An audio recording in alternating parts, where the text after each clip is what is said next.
tech trouble with my computer, so you're on my phone. Can you hear me and see me? I can hear you and see you, but that does explain why you're like in a little wee tiny screen. But that's cool. I'm just really happy that I could see you. I'm gonna try.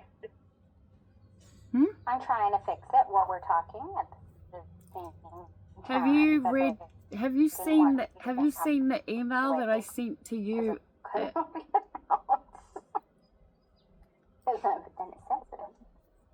Have you seen the email that I sent to you, Elaine and Nishan?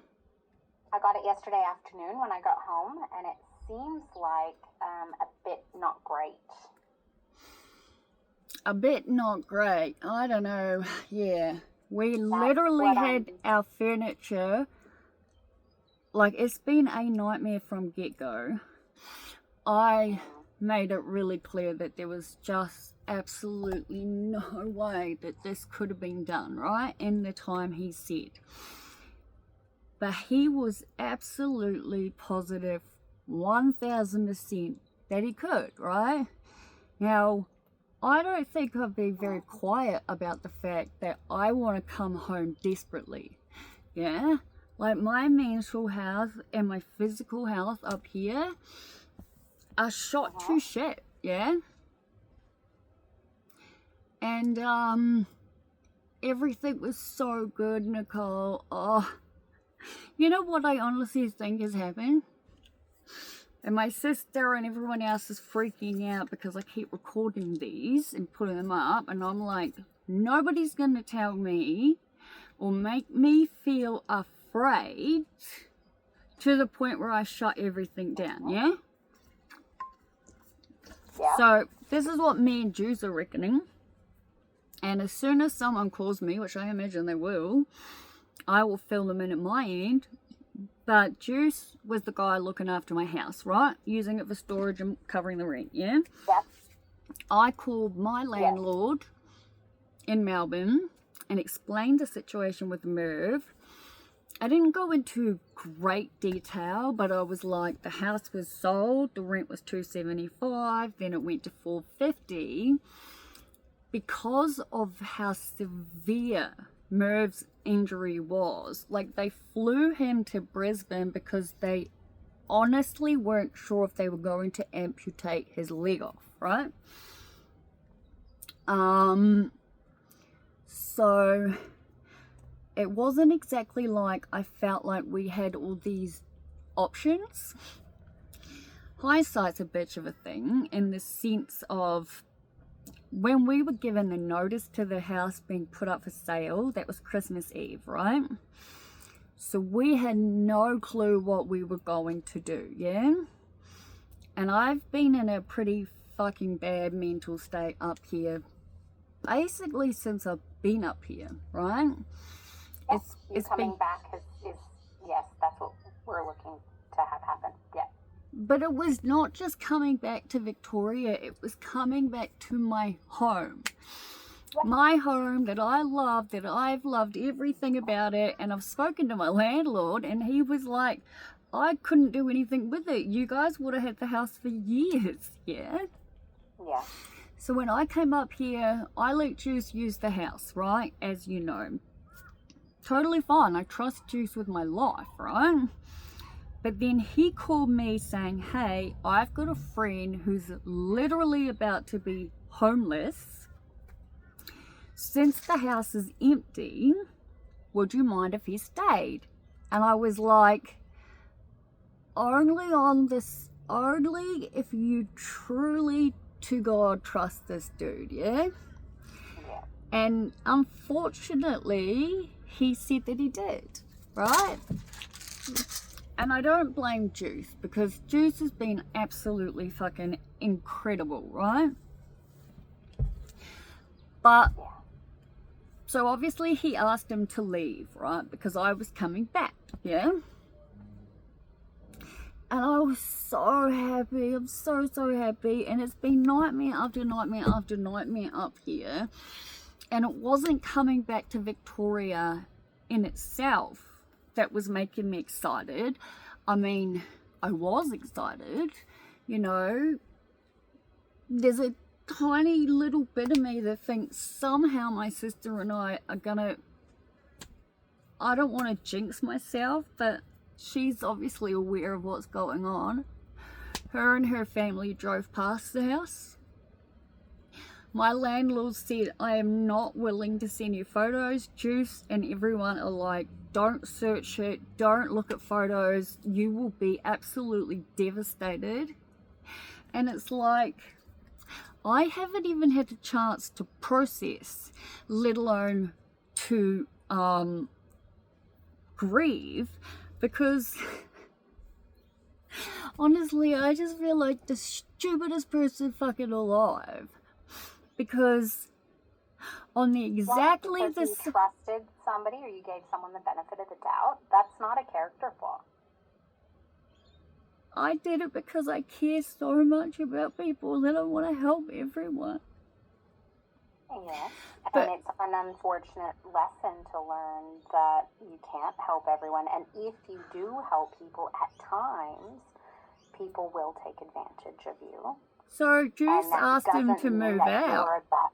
Like, Juice asked him to move out because I was coming home and he sent me a fucking death threat.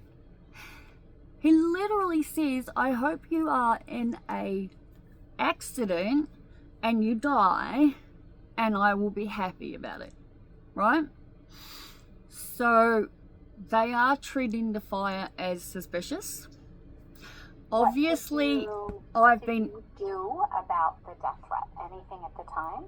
I sent it to Juice immediately and I was like, what the fuck is this shit? Because Juice was already getting all the locks changed.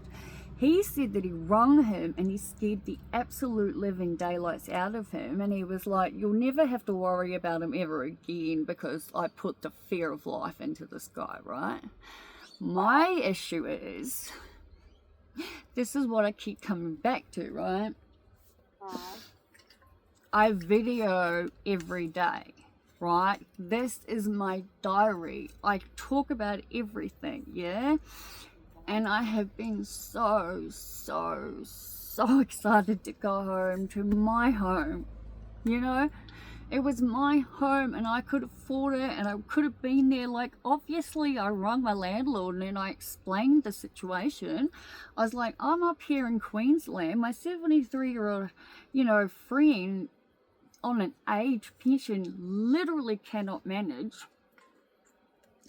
$4.50 a week.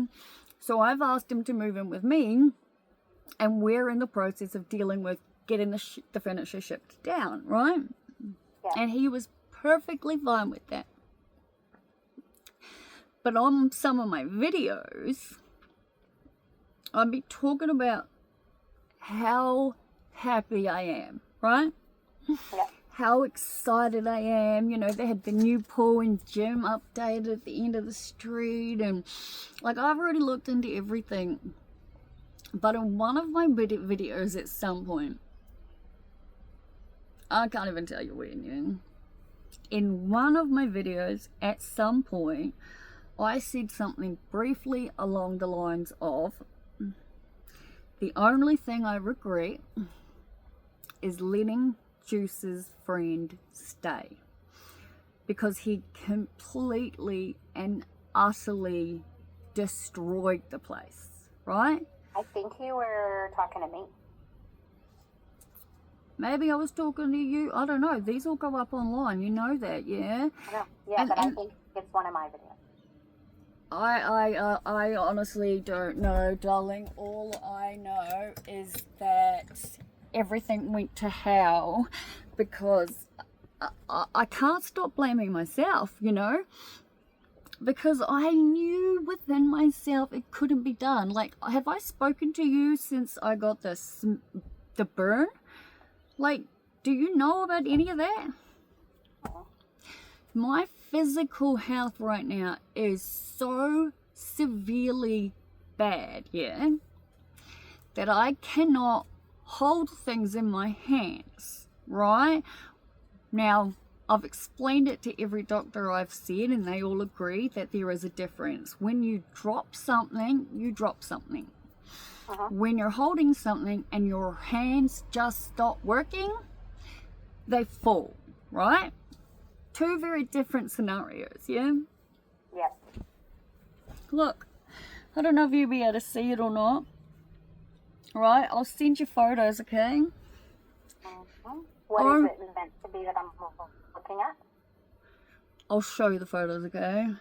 Because you can't tell. I can't tell if you can see it because I don't know where the damn camera is, right? Because it started to sort and your of... internet connection is really bad.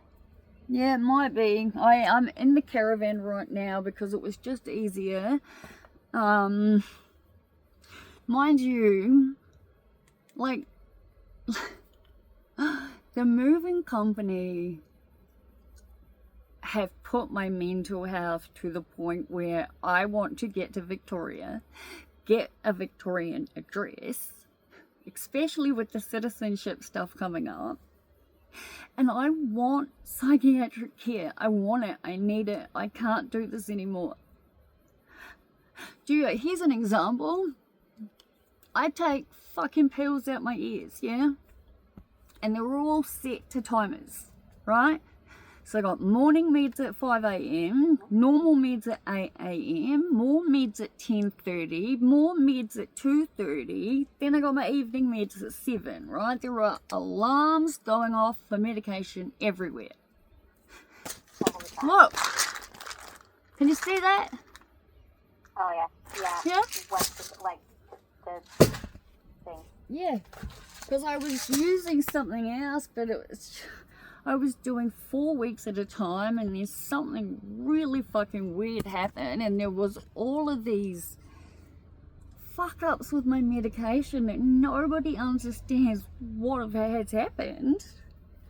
I don't understand any of it anymore. All I know is that the truck arrived on Wednesday, right? Now, we said to these people, we sent out quotes to dozens of different people wanting a 20-foot container, right? To be dropped off for us to pack and for them to come and get it, right? Merv had taken me to wherever it was and shown me a 20-foot container, right? Absolutely 100%, yeah, everything would have fit. Yeah. So I remember telling you, we were talking to this particular company and we had no idea that it wasn't the actual company. It was like one of those find the best deal kind of ones. Yep. And anyway, they sent it through saying you can have the 20-foot container dropped off where you pack it yourself for $4,700, or if you want, you can pay an extra. I forgot to bring all the meds out here that I need, eh? Like, my dry mouth is so fucking bad, it's unbelievable. Like, I'm using sprays, right? Anyway, where's my water? So, Merv and I know nothing about cubic meters, yeah? And so we said to them, we know we need a 20-foot container. Everything would have fit perfectly the way Merv packed the trailer when we went down the first time. It was like insane. Honest to God, my brother-in-law and Merv packed the trailer 1,000 times better than these so-called professional people.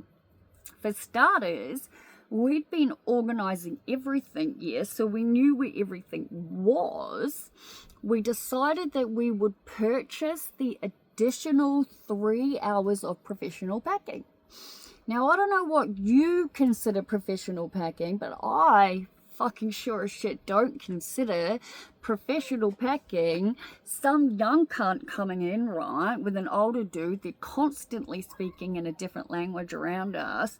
He's just talking down to me like you wouldn't even believe, and he is throwing our stuff on the fucking ground, just throwing it, and I'm just like, No. my mind is gone. Like, I didn't understand. I had a rolled cigarette in my hand, yeah? Yes. Now, my 2 vape things like this had been taken off the bookshelf and put onto the bench, yeah? Yes. And I was going between them. One sativa, one's indica, right? Now, the brand spanking new sativa cartridge and the brand spanking new pen for it are gone. The house is almost empty and they're gone, right? So, anyway, this kid says to me, you know you're not smoking that right? And I'm like, oh, with the filters? And he goes, yeah, let me do them for you. I'll sit down and roll you a few with the correct, filter. And I'm like, no, I'm good, dude. Like, as soon as they arrived, right, because we had paid the amount, right, the $470 to the, 700 plus, it was like 5,600, yeah? We then paid an additional $390 for 3 hours of professional packing, right? As soon as they arrived, I said to them, first we all finish the packing and then we figure out the truck. But they opened up the truck, Nicole. I don't know why we didn't just fucking say, what the fuck, and made them leave. Like, there was no way, right? Now, we had explained to them over and over and over and over again in great detail exactly how the solarium had to be packed, right? And how everything had to be packed around it so that it would fit, right? Yes. Now, we had told everybody that. So they bring it out. They refuse to listen to us when we say it needs to go back together and we will deal with the rest of it. And no, they wouldn't listen to a word we say. Like, they were throwing wine glasses, like actual glasses, into boxes as is. I was sitting at the back because I'm just losing my mind going, I don't understand what's happened. We've paid over $6,000 and these people have walked into our house and they are literally destroying it, right? Oh my God, yeah. And I was like, well, we've paid another like $390 for packing, so the packing has to be done before loading the truck, right? Well, and he said, oh, no, nothing like that. It all comes together. And I'm like, no, we paid for actual, you know what I mean? packing. Everything is gone. I don't know where anything is, right? So what happened was they refused to listen to a word we said, yeah? So they packed the solarium and the motorbike onto the truck and they were like, we're done now. And it was like, you could I took photos. I was like, there's absolutely no way you were done when all of our furniture is still in the house, right? But they were like, not on us. You just did everything wrong. They kept, like the woman, for example, she was like, tell me anything. I'm here for you. I promise you that they will be there for as long as they need to and to ensure it is done, right? It's like everybody. She fully and utterly, completely took advantage of me. Now, she asked, right, for a video of what was going on because I kept saying to Merv, I don't know what to do. I think we need to cancel the truck and put the stuff into storage and then figure it out, yeah? But I asked Merv to make the video and I was like, it's for this person, right, who knew I wasn't well. Now, to me, a professional should have been able to see this and go, there is absolutely no feasible way this can happen, right? Now, this is where it gets interesting, yeah? So I asked Merv to please make me a video with no talking and just go room to room to room. But instead he just made a normal video the way he does, right? And so we made it my daily video. And this woman was incredible. She was so nice, yeah? So I thought, I literally sent her the video from my channel, right? Saying, you seem pretty cool, like, this is the video, Merv did this, so I'm just sending it to you as is, yeah? Now, she could have watched the video, seen the state the house was in, and immediately have known it was not feasible. It wasn't feasible, right? I am in self-hatred mode simply for the fact that I just can't get over the fact that I just kept trusting Merv, and it wasn't like I don't trust him, but he truly fucking believed it could be done. And my mental and physical health was so bad because only hours after sending the email to vacate, right, I was holding a boiling hot cup of tea, Nicole, and my hand stopped working and it went all over me. Like I was burnt from here all the way through my groin and down my leg. Oh my God. Oh my God. Oh. It's unbelievable. I had to have antibiotics. I had to have all this stuff done. And I even said to Merv again when the burn happened, and this is why I am struggling so bad, because I literally said to Merv, oh my God, this is the universe saying in a very real, burning, red fucking flame way that we have to take the notice of the vacate back, right? Even with all of it happening. And he was so steadfast. No.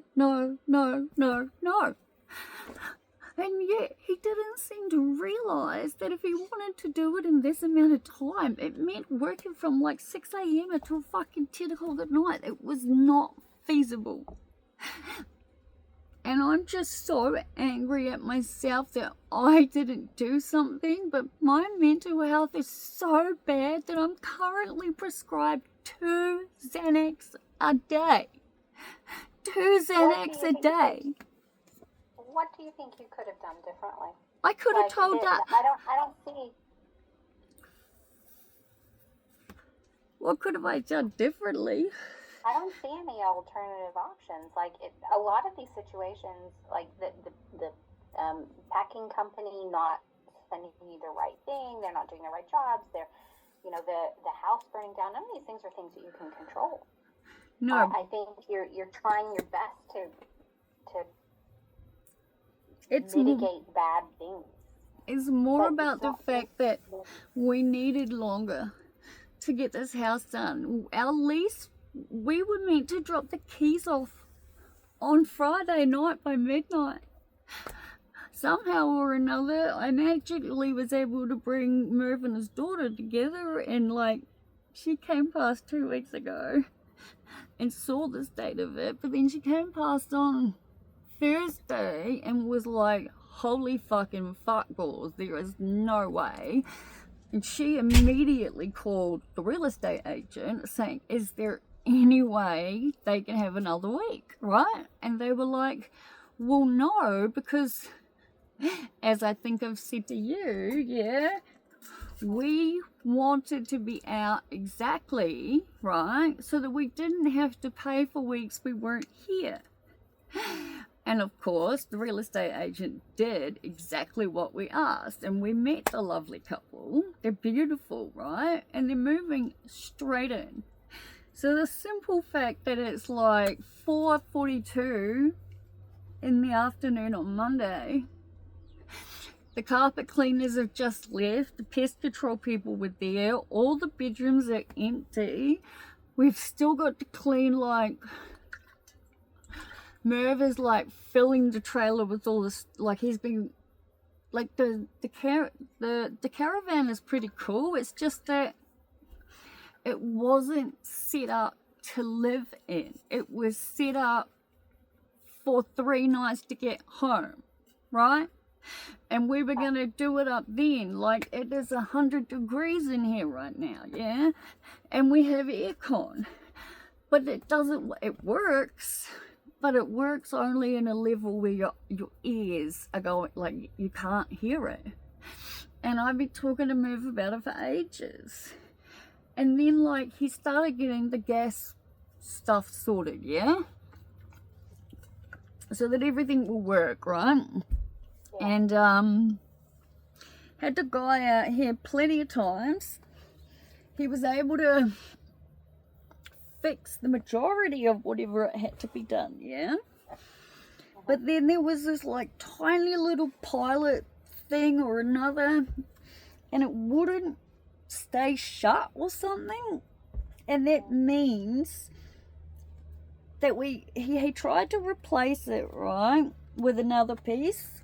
It worked for a minute and it stopped. And so he then gave Merv the option of A, purchasing a new piece to see if it works, but should it not work, you're still going to have to purchase the whole system, right? And it was $1,100. And back at the point, we were like, absolutely, get us the new system and we'll be fine. And this guy literally ghosted us. Oh. Like, so after God. you paid him, have you already paid him? We paid him for the work that he did. Okay. Right? Not the new work. We didn't pay him the $1,100. No, because we called and we texted and we did every single thing that we could. And nothing. Like, this caravan is beautiful, right? Like, it's got 2 king single beds, which is perfect. Yeah. It has 2 recliner chairs with footrests. Has a little TV. Has a full working oven, like stovetop, microwave, fridge. It's got a toilet and a shower and an ensuite. Like, it's great, yeah?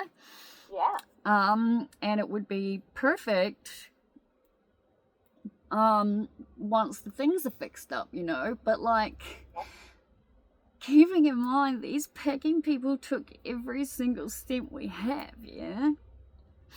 So we don't even have bond or rent money to even look for anywhere. And the simple fact of the matter is, like, I haven't allowed myself to go here because I've been waiting to speak to you. Because I am just barely coping. Like, Ishan has literally prescribed me 2 Xanax a day. Elaine had to up my Tajan to 60 milligrams to get me through it. I have walked into walls, fallen over, fainted. I'm using my walking stick. I am so far broken. It's not funny.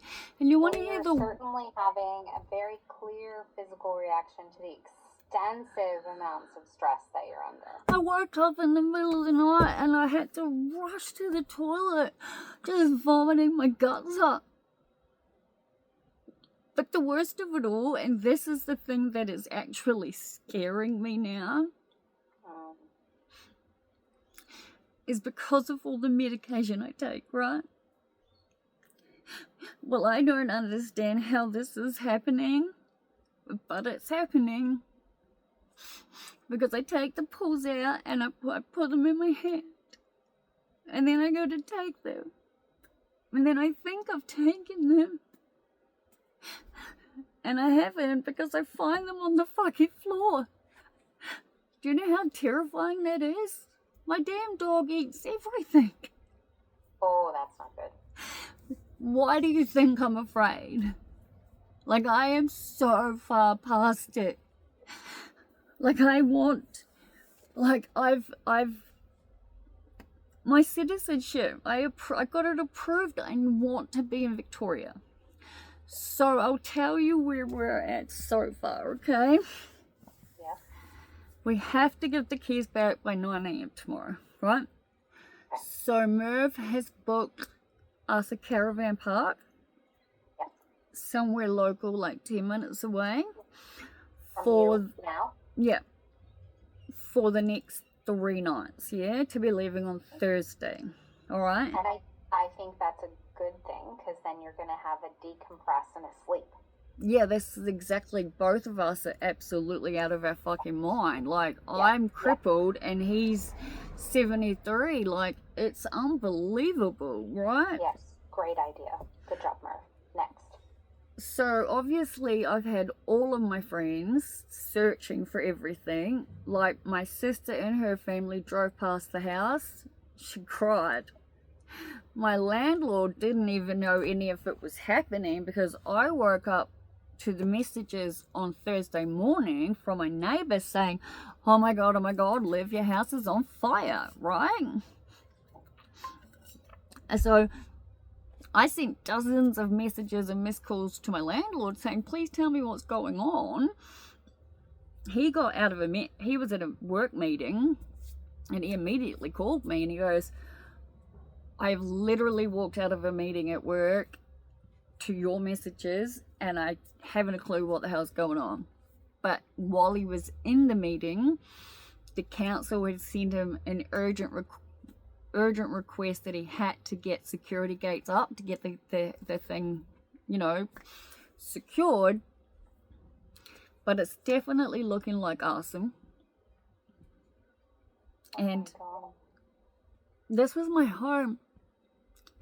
And even though the stuff that I love the most is safe, like, my house wasn't empty. My dishwasher, my washing machine, my dryer, queen size bed, and like, there was a lot of stuff there. And it's just, and when I spoke to my landlord, he was like, if it's anything that we can fix on a developer's end, he goes, we will do so for you, right? But then he got there.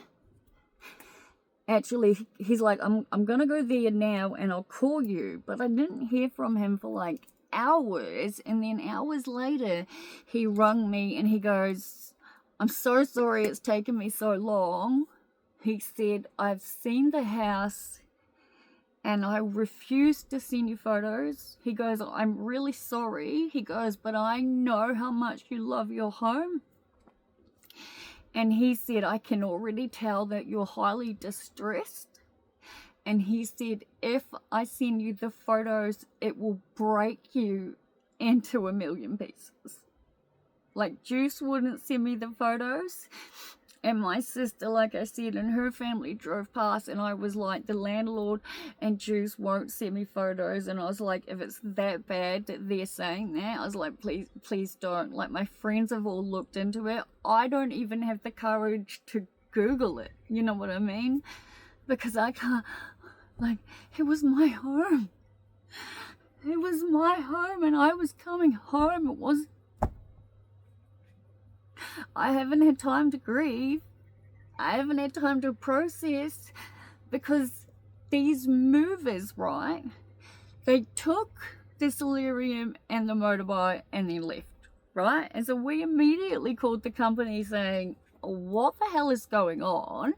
Like, we said we needed a 20-foot container, and then they just keep coming back to, well, you agreed to 33 cubic meters. And we were like, we told you 1 billion times that we don't understand the conversions. We know we need a 20-foot storage container, yeah?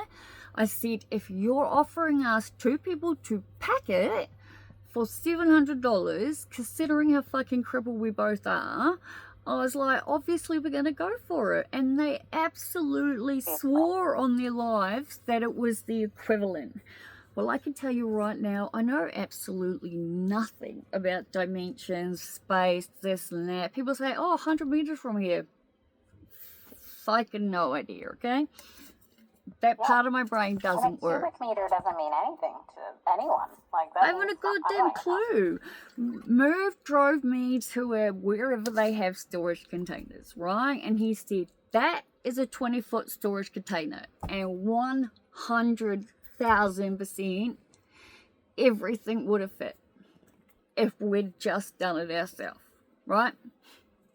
And so the fucking fucked up part, right, is that there's a woman, who has told me to tell her anything and anything that makes me feel calmer, that she's here with me the whole way, everything's going to be fine, that the guys will be here for as long as it takes, right?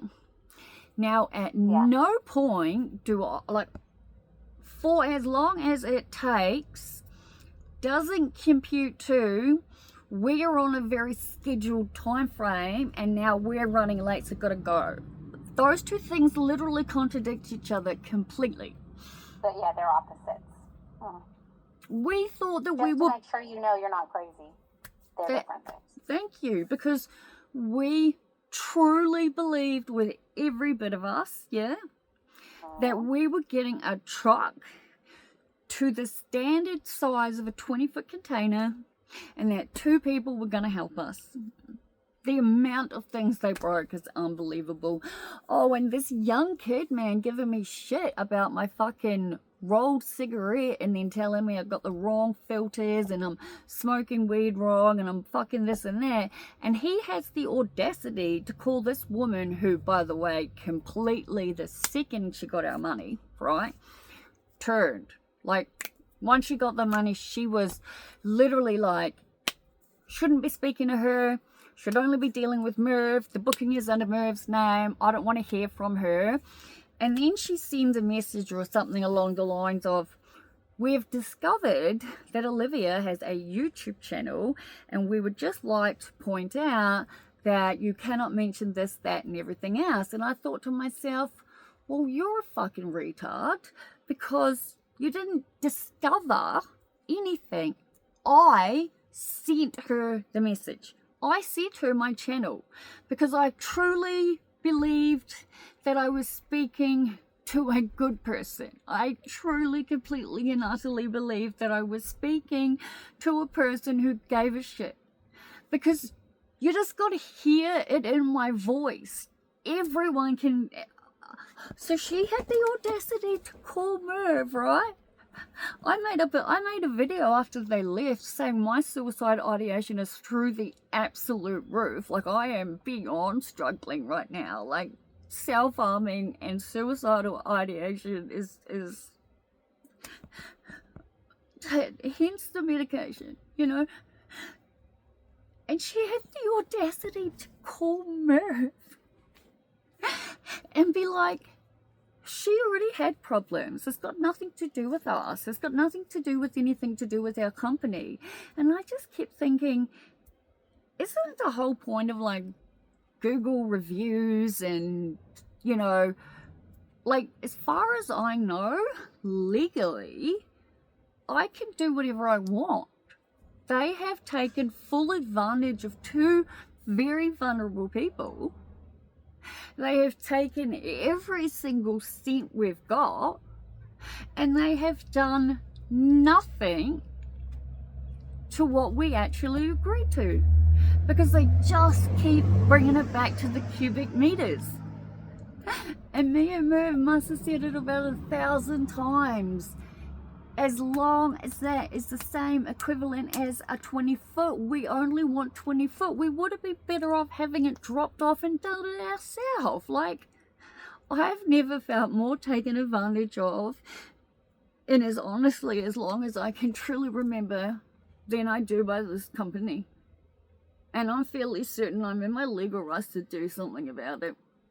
Have you looked up things like, and these are just questions, so have you looked, like, is 33 cubic meters the same as a Well, 20-foot thing? we thought so. I'm telling you now, Nicole, when they opened the back of that truck, because it's too high or something? it was so high. Every single thing would have fucking fit, and they were just like, you did it wrong, you did this wrong, blah, blah, blah. But, like, I'm telling you now, the Maybe truck... it's because of the height versus the length thing, because you have, like, the solarium and that, like, yeah. All I know is that we hired a cage trailer 10 by 6, and we got more furniture in that than these fucking idiots, yeah? Oh, and then we were able to get them to turn around, right? Because we were like, the bike and the solarium aren't going to help us if we're arriving home to an empty house. So then they finally came back, charged us another 3 hours, so another $390, told us that we had just completely messed up their schedule, which makes no sense to me because I thought we were booking a hiring company to move our stuff to home. That is all we wanted, and that is what we thought we paid for. We have no money for rent, we have no money for bond, like I have no idea what's going to go with the bond here. We have found, this is what we're aiming for, okay? There's a little bit of light. Obviously, we've been looking for caravan parks everywhere that are pet friendly, yeah? Yeah. Aren't all caravan parks pet friendly? No, they're not. But anyway, Okay. we have found one, and it's literally around the corner from Elaine, right? It's like Okay. 15-20 minutes away. Good. They said that the longest we can stay is 28 days, but that still gives us time, because obviously I've called all It's the you're just looking for breathing space while you look for an alternative. Exactly, but I called emergency housing both up here and down there, and they each said exactly the same thing. Queensland is like, well, if you're moving to Victoria and your furniture is down there, we can't help you. And Victoria is like, says, well, you're in Queensland, so we can't help you. Exactly. As soon as we cross the border, that's different, right? Yes. Do you think I need help? Because I feel like I've crossed over something. And let's face it. I feel like we have to get you out of, I think, from a psychiatric perspective. Yes, please. Where you're at now it's crisis, but the crisis is also because of your situational stressors. Now, things like admissions, they have benefits. They circuit breakers. They're obviously mitigate your risk factors, but they don't change the circumstances. No, it's more the There sense. are some that help with, linkage and that kind of, I don't have a better way of saying it, that like social worky type supports that could be potentially helpful. Do I think that if you find yourself stable accommodation and that's in Victoria and you feel like you can create a home, do I think the crisis will pass? Yes, I do. Why do none of you think I need in-care help when I constantly think I do? Because we trust your process. We trust you to have the skills more than you trust you right now. Because right now you're in the thick of it. That is true. Right? You do right trust now you're me. in the situation where you feel out of control and you're using all the skills. Now, what I'm going to say to you is you're using them well. You're actively packing, you're problem solving with Merv, granted, supportive, but supports are allowed. You're actively contacting housing services, you're packing the house up, you're organizing the things, you're actually doing it, Olivia. Like that, you're actually not broken. You're actually just suffering right now. But you're not, it hasn't broken. You're okay. Now, your physical health is compromised right now. Now, the burn, which I can't see on the camera. So I'm going to send you photos. I'll send them to your email, okay? The burn is terrible. Now, what I'm concerned about is that the level of stress that you're under is affecting your physical body so dramatically that you're having somatic reactions to it. Now, my whole body aches. Everything, it hurts. Everything hurts. Functional problems. Talk to the I'm psychiatrist. so itchy. Sorry, continue. Talk to him about FND. What is that? It's like a FND. It's a neurological like the thing that happens that can sometimes happen in mass somatization. I can't say it. I just came off a holiday. I know. Concerns for for clients. So FND is a functional neurological disorder. It stands for. Okay. And it's like, and it can kind of present in a way where things like when you're under extreme amounts of stress, kind of like things kind of just screw up. Like you'll lose strength in your hands. People will get the drop foot. People will get like. What about itchy? My whole body just feels like it's on fire. It could be, like, I'm not a medical doctor, but so here's your proviso. But like when I'm under a heap amount of stress, I'm also much more likely to become susceptible to things. You're also in extreme heat. You're also extremely stressed. You might have hives. Like you might be giving yourself hives. That would actually make sense because I'm in it's like wearing clothes. Everything is just killing me. It's a histine, like histine and cortisol and stress, like it all brings it up. And if you might not have hives as such, like so hives if I take antihistamines or something, you reckon it might at least try to help? If I try it, it will try to help. It will also make you a little bit drowsy. But right now, is that the worst thing in the world? Like, check the interactions with your medicines, but you need rest, dude, and you need a cool space, you need time out, and you need, so when this is done, you're going to crash, and your body will crash hard. You're probably going to get cold, because stress vulnerability to illness, so if more higher stress, more vulnerability to illness, and it's physical as well as it is mental. That's what worries me because, like I said, I woke up in the night and I threw my guts up, and I haven't been able to stop drinking water, and I'm freaking out like I'm expected. Imagine like how stressful this is compared to like a really trivial thing. Like, you remember when you were at uni and you'd get really sick every time you did an exam, and then after the exam you'd crash, like, and that was just an exam. That's what I've been saying to Merv. I said, I'm just trying to get through it the same way I got through uni. But like, it's the same thing. I think what I'm on higher level, obviously. Well, you know me. My safe space is my bed. And it's not like I haven't been able to stop, right? Because Merv is very chill. It'll get done. It'll be fine, whatever. And, I love him and I still love living with him. But holy fuck me, man. And then, like I said, long story that I won't be going into because I told her I wouldn't. But, like, she did us the biggest favor in the entire world by at least getting the agents to agree. So, last I knew, Merv had taken the last lot of stuff to the dump. Mind you, we've had to dump like you wouldn't believe how much stuff.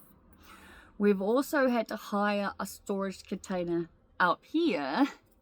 So we now have a storage container in Queensland and Victoria, right? And I don't know, I keep having these moments where I just become, it's like so still and so centered and at peace, as weird as that feels. Like, I don't know how to explain it. It doesn't happen for long. I wish it would be all the time. But it really is. Every so often I'll be hit with this feeling of it's all going to be okay. Everything is always okay. Liv, you are, if nothing else, an extremely resilient and resourceful human being. I have no concern that you're gonna, you will find an alternative. There will be something different. Will it be perfect? No. Is it immediate? No. Will there be difficulty and hardship? Yes. But at the same time, you are using your skills, you are problem solving, you are getting through it, you are talking about it, you are reaching out to people, you're maintaining relationships, you're relying on people, you're implementing boundaries, you're self-advocating with the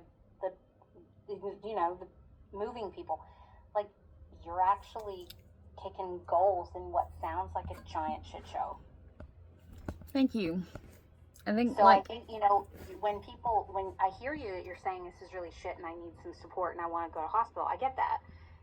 But at the same time, you also need to give yourself a little bit of credit for what you are doing and the amount of stress that it's creating for you. Like, any doctor in the world is going to be concerned about the effect that this is having on your body as well as your psychological state.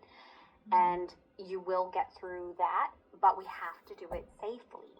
That's the only thing that I would say that you have to ask Elaine and Ashan, is that his name?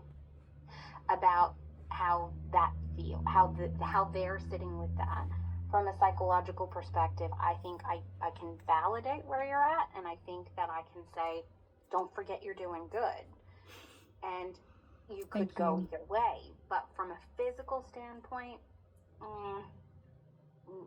that's the physical side of it too that I think is becoming the hardest, because like the somatization that happens with stress is there. You've got the physical, that like inflammatory response. You've got limb weakness, so you're having a definitive neurological effect. We know that. That's there.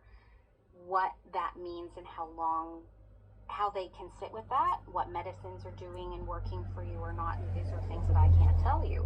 Elaine's... But if it becomes unsafe, you go straight to the emergency department, and you do not wait for health insurance. You do not do anything else. You go straight there, and that's what you need to do for your personal safety. It's so funny you've said that, because I have literally said to Merv and a couple other people for the last few days, I'm this close to taking myself to an emergency department.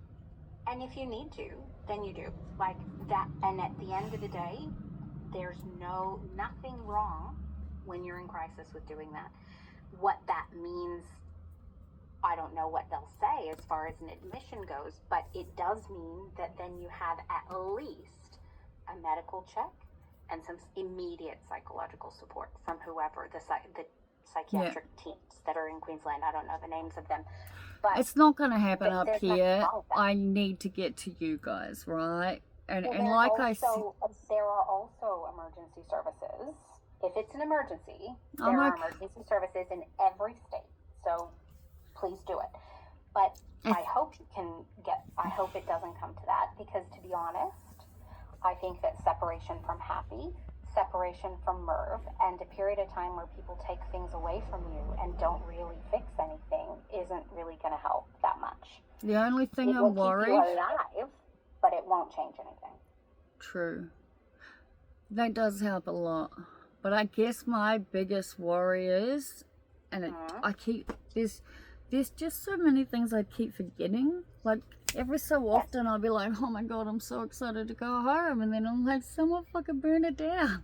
Like, your brain is full of the other things. Like, you've got so much attention on the other stuff that it's running out. Like, well, the thing I'm most worried about, and this is the thing, like, we've found a few places we can stay, but we can't book anything in yet, because you've got to remember, I've got to drive my own car, and Merv's got to drive his car with the caravan. So it's not like I'm even, like, I have to do the drive. Yeah, and you need to be safe to do so. Which is why we're sleeping in the caravan park for the next 3 days or so. And we'll obviously stop along the way. Make your goal for those couple of days to engage in every aspect of self-care you can. And that doesn't necessarily mean face masks. It means, that's not what I mean here. I know what you mean. I'll be sleeping, crashing. It also means eating. It means eating things that are good for you and healthy and grow in the ground. Merv does all the cooking. He's amazing. It's like winning the best. It's fueling the various aspects of your body. Sleep will fuel your energy. Food will fuel your bodies to capacity. Then you do something for psychological self-care. Then you might do a face mask. That's fine. It's funny you say that. I'm looking at them right now. I said to Merv, we are so going to need these, eh? And you guys have a little pamper party when you're in the caravan before you go on the drive. So I will send some photos through to your personal email, okay? Yes. I'll send you the ones at the burn straight away.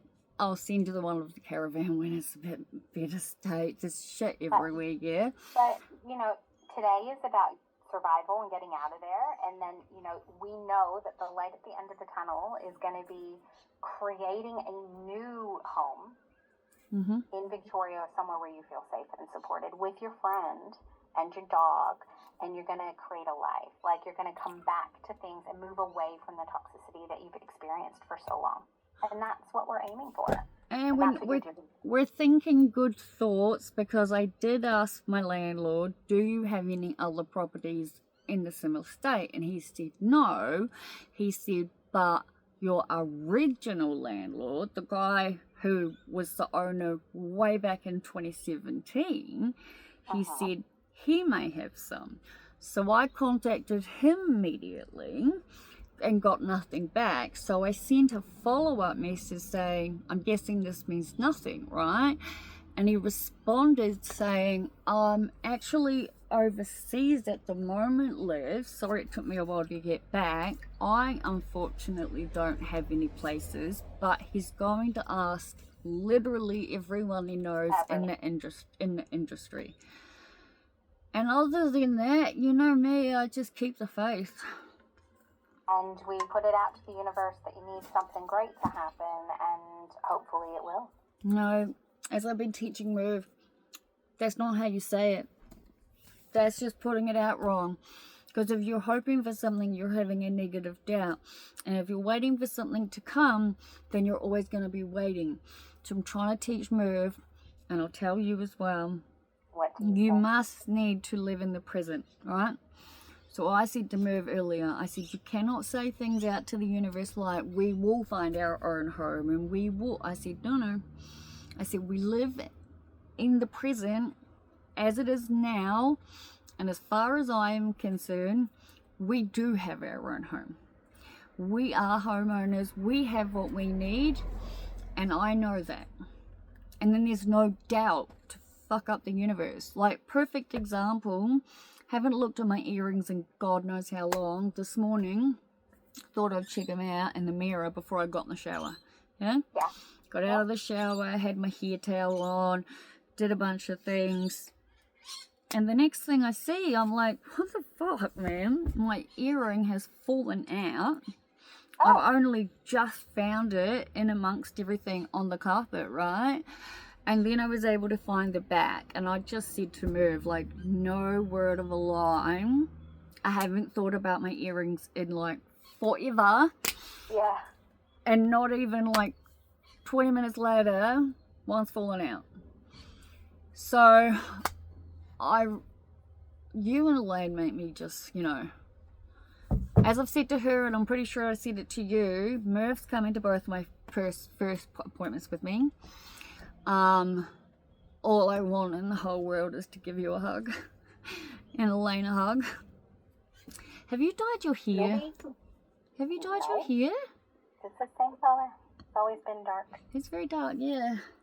Oh, but look, I don't know how this whole... It's because the light turned off, and so you've got direct sunlight on it. So it's well, I feel about 1,000 times better, as I always do, so thank you.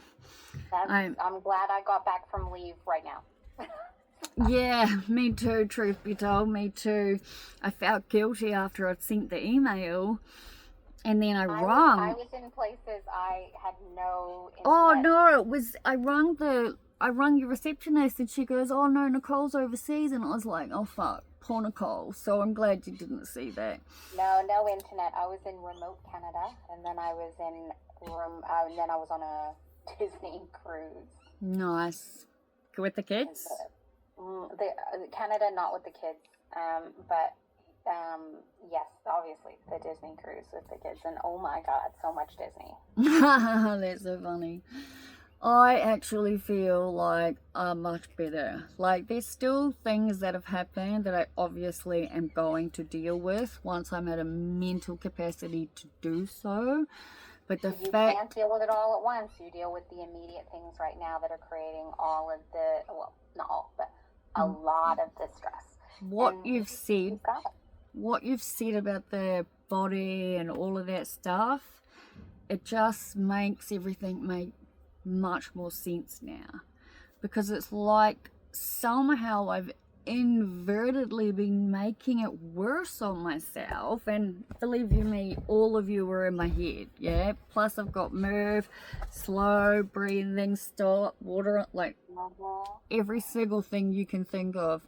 It's just fucking hilarious that we had every single thing organized, booked, labeled, everything, so that Juice would know exactly where to put it, set it all up, and now all of it is in a storage container in Melbourne. But I've got one quick question before we go, because I know I'm already late. But because I've already called both states, right, and because of what they said, and the fact is that we are coming to Victoria, and we cannot go to Centrelink and get help from them until we're in the right state, it does just make sense to rest as much as we need to and then just head down, doesn't it? Yeah, that's what we thought too. Because we need to immediately... And take it slow. And, you might see something... On the way up there, you were going to... Remember when you originally went up to that rat-infested place? Oh. You were going to stop along the way, and you were going to experience the world, and you were going to see it and take your time, and you didn't. Oh, so my God, Nicole. That's the last thing I wanted to say. I absolutely, utterly humiliated myself, because obviously I found out my home is burnt and my truck is arriving with all of my furniture, so you can imagine where my mind went immediately. And every one of my friends and my family are out trying to find places for me to go. But one of them said, what about the place that you came to originally? And as much as I didn't want to, I kind of felt like I was in that state of desperation. And so anyway, I sent her a random message, and I was like, how are you and Sunny? And she's like, yeah, we're great. And I was like, oh, okay. She's like, what about you? And I explained it to her, and it turns out they live at the farm permanently now. And I was like, we just need somewhere to park the caravan. And she's like, oh, have a think about it.